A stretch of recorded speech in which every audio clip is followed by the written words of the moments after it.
Por recibir acá en el Comercio TV, en la señal de Televicentro, al ministro de Economía y Finanzas, al economista Mauricio Pozo. Economista Pozo, buenos días. Desde la matriz de Televicentro le saluda a Roberto Álvarez Vandenberg. Un buen día frío en la ciudad de Quito, ministro. ¿Cómo estamos? Buenos días, Roberto. Gracias por la entrevista. Efectivamente está lloviendo y está muy frío el día. Así Hay que abrigarse. Toca abrigarse, ministro. Como hay que abrigarse en las economías también. Ampliemos un poquito, hay algún temario extenso. En lo que se refiere al proyecto de reforma tributaria, ¿cómo avanza y qué cambios usted está planteando? Bueno, como usted sabe, este es un proyecto de reforma estructural que vamos a entregarlo lo más trabajado posible para que sea la siguiente administración, el siguiente gobierno quien lo pueda empujar y buscar su aprobación en la Asamblea Nacional.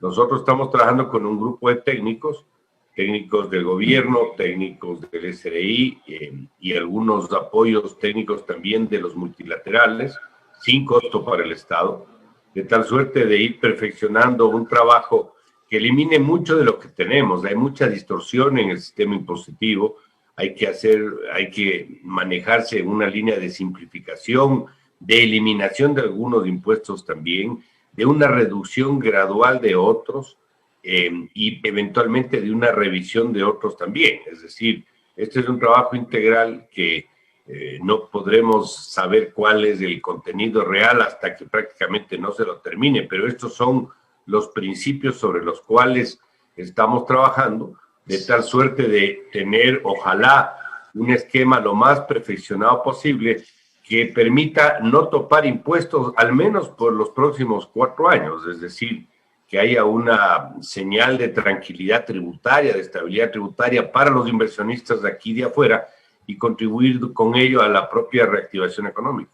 Ministro, pongamos ejemplos. Usted habla hace un momento de reducción de los impuestos o reducción de algunos ítems impositivos muy fuertes. Aclaremos un poco de qué se trata. Bueno, yo he citado en reiteradas oportunidades, por ejemplo, que el impuesto a la salida de divisas fue un error. Fue un error en su momento, se inició, recuerde, con el 0,5 y terminó en el 5% del monto de las transferencias al exterior. El espíritu sobre el cual se difundió la creación de este impuesto fue a que no salgan capitales. Y a lo largo de los años el impuesto se convirtió en el tercero de mayor recaudación, después del IVA y del impuesto a la renta. Si es el tercero de mayor recaudación, ¿qué quiere decir? Que han salido capitales, pues es decir, han salido capitales y por eso se recaudó a la fecha más o menos unos 1.200 millones anuales. Dicho esto, no de ninguna manera cumplió el objetivo para el que fue creado, como una primera observación. Una segunda es que el país está dolarizado y se nutre de dólares que vienen de afuera. El principio sobre el cual opera esto es que haya libre flujo de capitales. Y un impuesto a la salida de divisas es un impedimento para el libre flujo de capitales, es decir, es un contrasentido absoluto. El Ecuador, por cierto, es, que yo sepa, el único país de la región que tiene un impuesto de esta naturaleza. En tercer lugar, es una barrera sin duda para la inversión extranjera. Es difícil que usted atraiga inversión cuando quiera remesar recursos, le van a cobrar. Y finalmente la plata no se queda en el Ecuador o se va porque usted tenga un impuesto. Por eso es que han salido los capitales a pesar de que la tasa ha subido. Esto se arregla con un buen ambiente, con un buen entorno, con seguridad, con certidumbre, con de alguna manera una línea de conducción económica que dé alguna ruta de tranquilidad a los inversionistas. Entonces, ministro, esto tiene que irse desmontando gradualmente, porque, como explico, se convirtió en un impuesto de recaudación importante. Si sabemos que ese es el problema, se lo plantea hacerlo gradualmente. ¿Cómo? ¿Qué tiempo? ¿Qué periodos? No, eso no, todavía no podemos saber, Roberto. O sea, eso va a depender del análisis integral y de la parte fiscal también. Porque obviamente por ser un impuesto tan importante en recaudación, no podemos darnos el lujo en estas circunstancias de falta de recursos, eliminarlo de una sola, porque me quedo sin 1.200 millones de ingresos.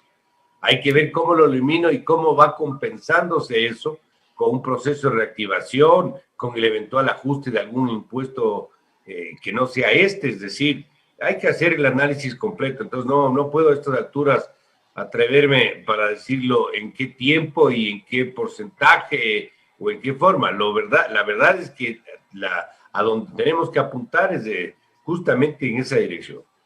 Vamos a otro tema, ministro. Ha dicho que usted no es partidario que se suba el salario mínimo vital para el año 2021. Al plantear esto, bueno, ¿qué alternativa se da para el sector trabajador? Bueno, ¿cuál es el principal problema del país en este momento, Roberto? El principal problema de este país se llama desempleo y subempleo.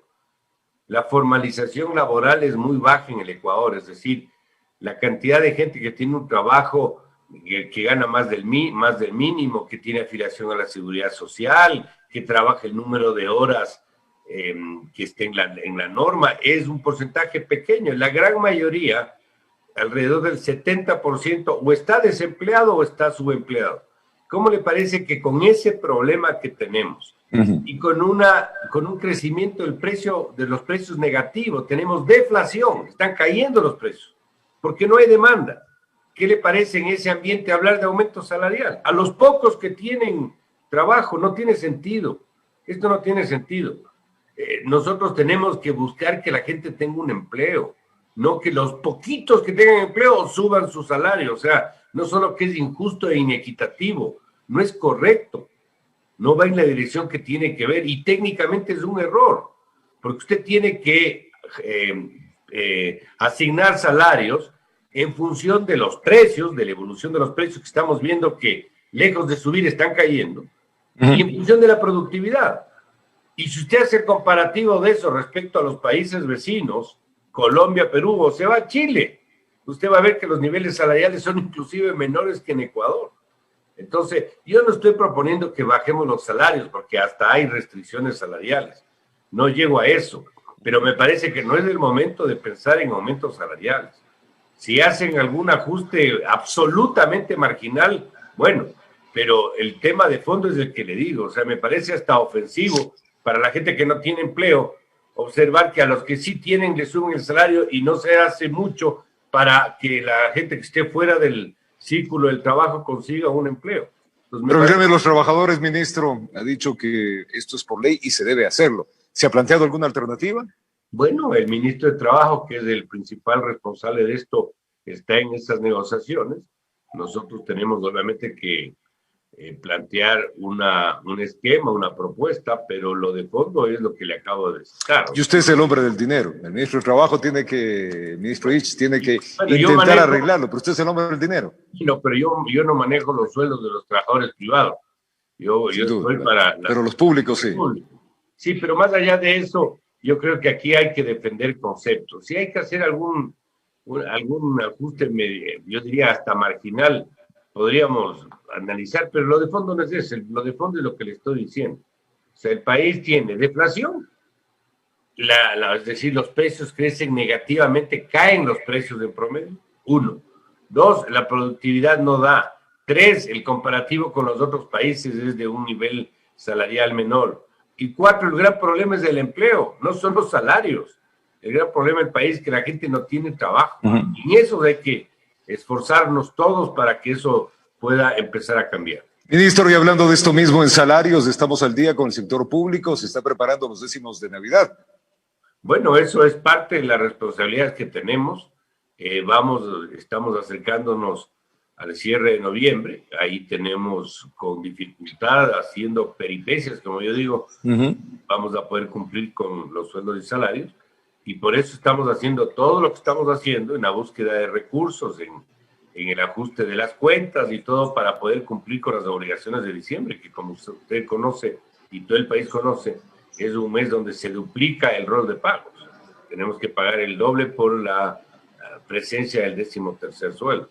Así que conforme avanza el programa, nos va a entrar 500 millones de dólares del Banco Mundial, 150 del Banco Interamericano de Desarrollo, y el compromiso con el fondo para recibir los 2.000 millones nos permitirá atender una serie de contingencias que tenemos, de compromisos que tenemos, entre otros, estar al día en el tema laboral.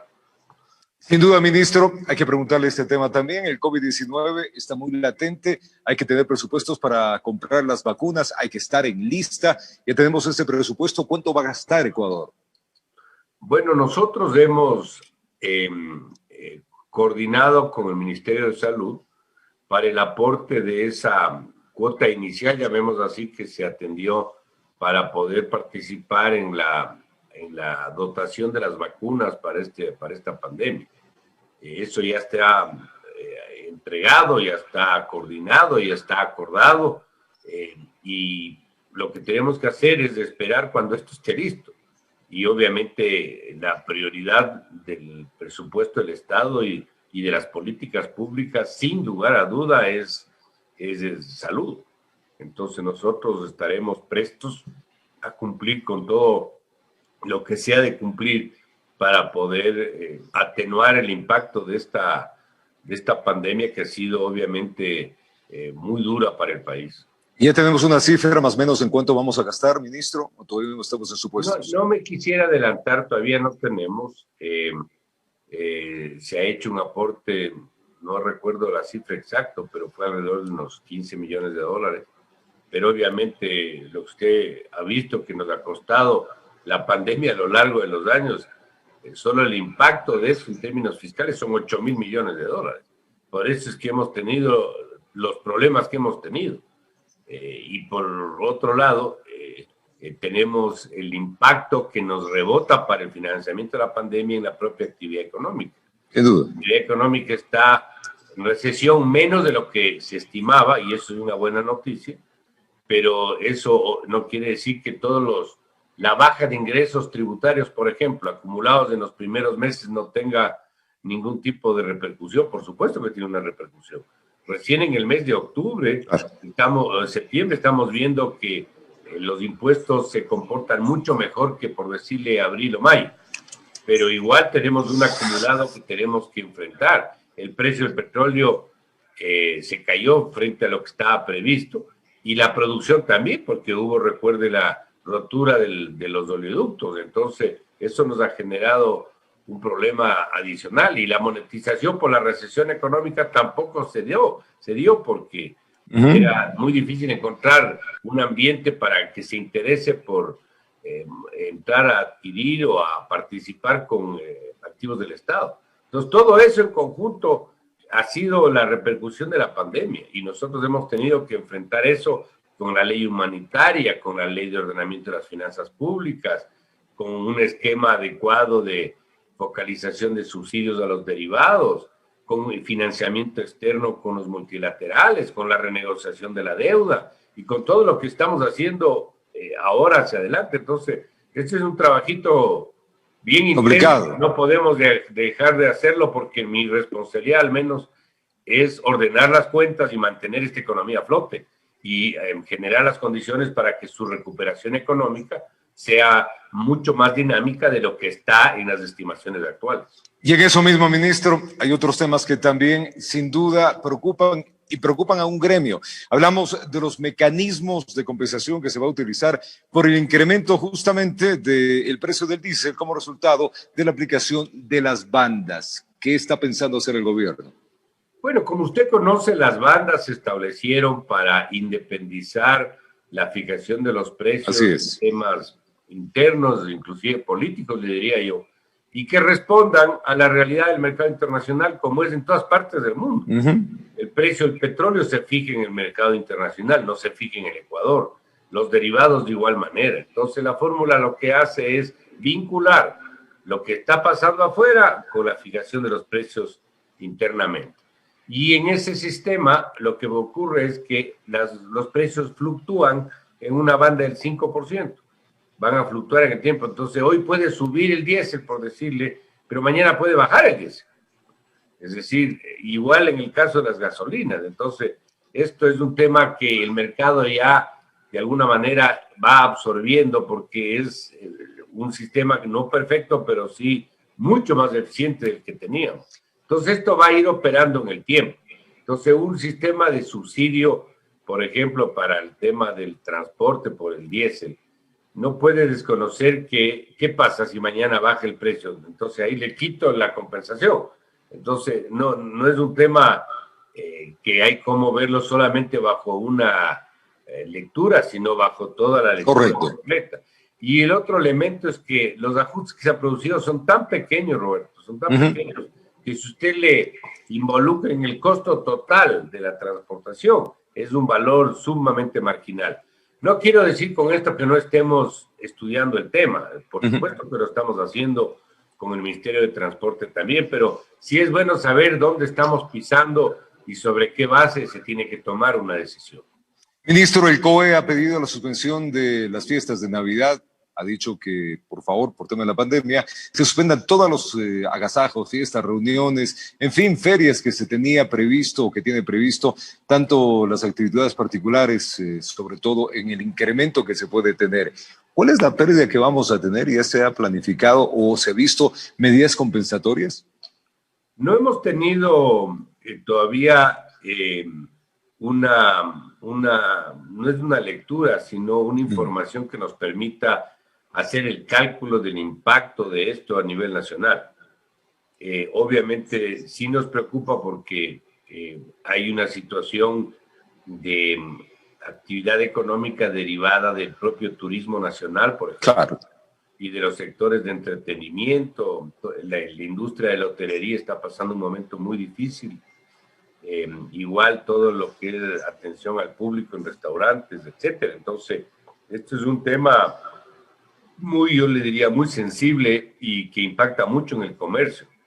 Pero tenemos un problema de salud pública, Roberto, y no podemos dejar eso de lado. O sea, si nosotros no tomamos responsabilidad del cuidado que todos necesitamos tener, no sacamos nada abriendo mucho la mano en temas de comercio cuando no va a haber consumidores y cuando va a haber una afectación a la vida de las personas. Entonces, hay que poner en una balanza las cosas y ver cuál es la mejor decisión, y ojalá la disciplina de los ciudadanos, el cuidado que con las medidas que se nos ha transmitido a lo largo de casi este año de problemas, nos permita ir saliendo para que la actividad económica también vaya saliendo. Ya se ha visto, como expliqué, una mejora en los últimos meses, pero esto tiene que impulsarse mucho más, porque no es que estamos igual que antes de la pandemia. Lo que hemos hecho es salir un poco más de la profundidad del hueco que hemos estado. Estamos un poquito más de arriba, pero seguimos en el hueco y hay que tratar de salir. Ministro, mandarle un abrazo grande. Gracias por su tiempo, por conversar de diferentes temas que son necesariamente ser tratados por la opinión ciudadana. Un buen día, ministro Pozo, para usted. Muy amable, Roberto, y a la orden siempre. Gracias al ministro Mauricio Pozo, el ministro de Economía y Finanzas. Tiempo de hacer una pausa. Nosotros ya venimos con más.